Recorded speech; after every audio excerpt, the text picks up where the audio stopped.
Hi, it's me again with Corel Tips and Tricks. A lot of tools. I'm not saying you'll ever draw anything like this, but there's a lot of tools involved. And I thought and I'm just playing around with this. And you can do a lot with it or a lot more. So what I kind of figured out, if you take an ellipse, and if you'll take a screenshot of that right there, that's what we're going after. And very many variations of it. I'm going to draw an ellipse and hit P. And then I'm going to hit Control D and make a duplicate. I'm going to make the next one 60%. And I'm going to take this and put it like right there. And then I'm going to Control D and alternate C and rotate it. Well, see, a Control D made a duplicate of it. Control D, alternate C, and I'm going to rotate it 45 degrees.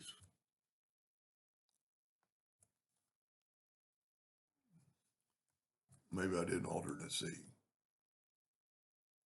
45 degrees. You know what? Sometimes it's better just to start over. Control D, alternate C, rotate it 45 degrees. And then I'm going to do it one more time and kind of look at my shape. Because that's going to be more like, this is the shape I'm looking for right here.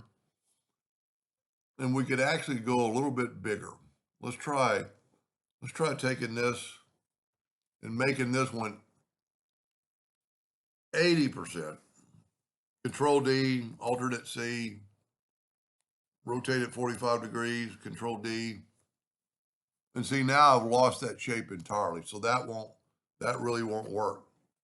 Let's make it a 70%, or we were at 60, let's go 65%. Control D, alternate C, 45 degrees. And you have to do this twice to get that shape. And that's a little better, that's a little bigger. And then I'm just gonna keep going to Control D all the way around. Now I'm going to take my Smart Fill tool and delete these lines. I'm going to get that shape.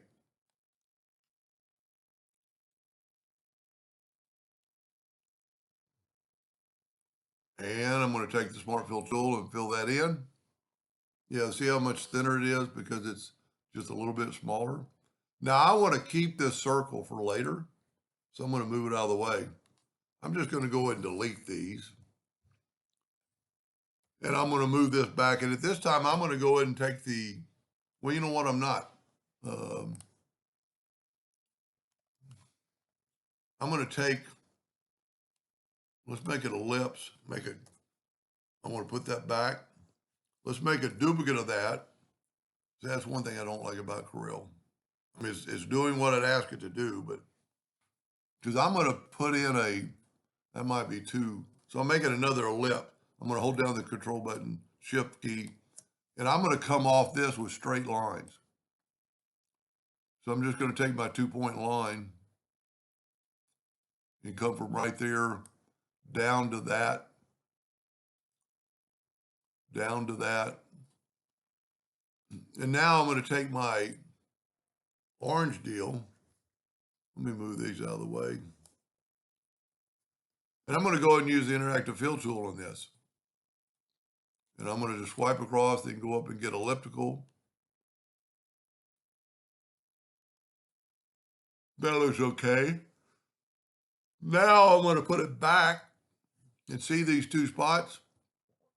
I'm going to fill them in with a color. I'm going to go ahead and use that same color, but I'm going to nudge them out of the way.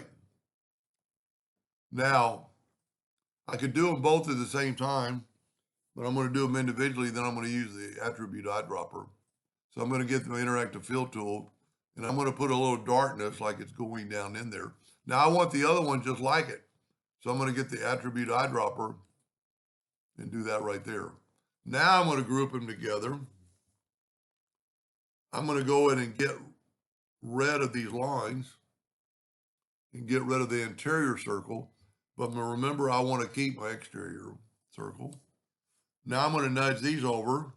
I'm going to Control D, alternate C, and rotate it 45 degrees. That way it's putting these all the way around.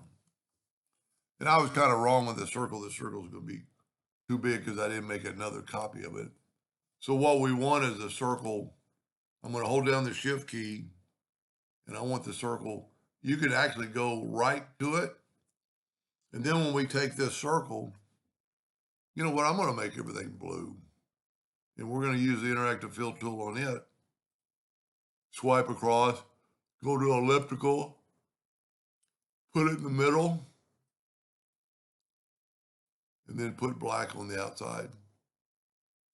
Or we'll have to put blue on the inside. Even though, you know what, that wouldn't look too bad. Just leave it alone.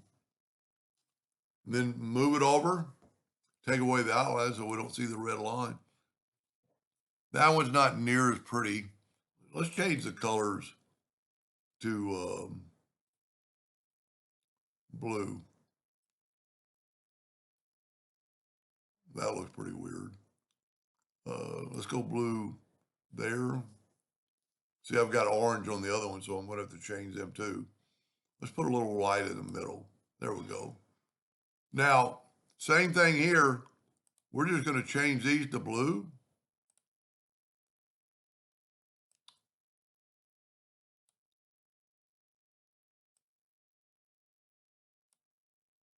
And we could actually go through here. This one's not near as pretty. We could go through here and delete these other ones. And what it is, to me, it looks like it's a item. Well, yeah, that's right. This is grouped together because Control D, alternate C, 45 degrees. And the only thing I think my spacing is too far. But because this is in behind it, we could take this, the circle, hold down the shift key, and make it bigger. And then that way, this other part's hidden.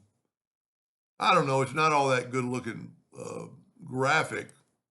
Could have done maybe better with the color, but it might have taught you a few things about the attribute eyedropper and so on.